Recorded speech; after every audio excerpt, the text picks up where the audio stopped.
Araku BJP parliament అభ్యర్థి కొత్తపల్లి గీత తన ఎన్నికల ప్రచారాన్ని కూటమి సభ్యులతో కలిసి నిర్వహించారు. సందర్భంగా ఏర్పాటు చేసిన సమావేశంలో ఆమె మాట్లాడుతూ గిరిజనులంతా చైతన్యవంతులై మన హక్కులు సాధించుకునేందుకు ప్రతి గిరిజనుడు ముందుకు రావాలన్నారు.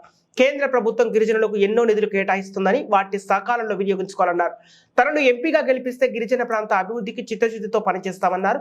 రాష్ట్రంలో ఒక్క ఛాన్స్ తీసుకొని ఎలాంటి దౌర్జన్యాలు చేశారో ప్రజలు గమనించాలని, కేంద్ర నిధులను వినియోగించుకొని రాష్ట్రంలో స్టిక్కర్లు అంటిస్తున్నారని, ప్రధాని మోదీ హయాంలో కోవిడ్ వ్యాక్సిన్ విశ్వవ్యాప్తంగా అందించారని పేర్కొన్నారు.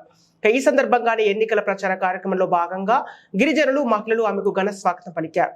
ప్రతి గిరిజన ఇంటికి వెళ్లి కమలం గుర్తుకు ఓటు వేయాలని గిరిజనులు కోరారు.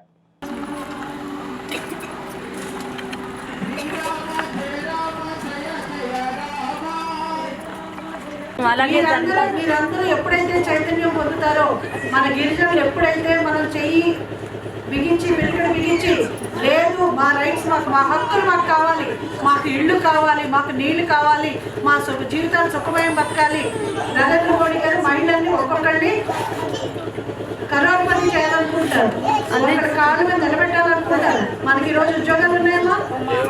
ఏజెన్సీ డిఎస్సీ వచ్చిందా? ఉద్యోగాలు లేవు.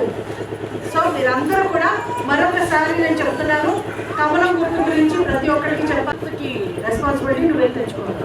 పాడేళ్ళు ఉంటాయి, పాడేళ్ళు కానీ అరకులు కానీ ఉంటాయి, వెళ్ళి తీసుకుని ఇచ్చేయాలి.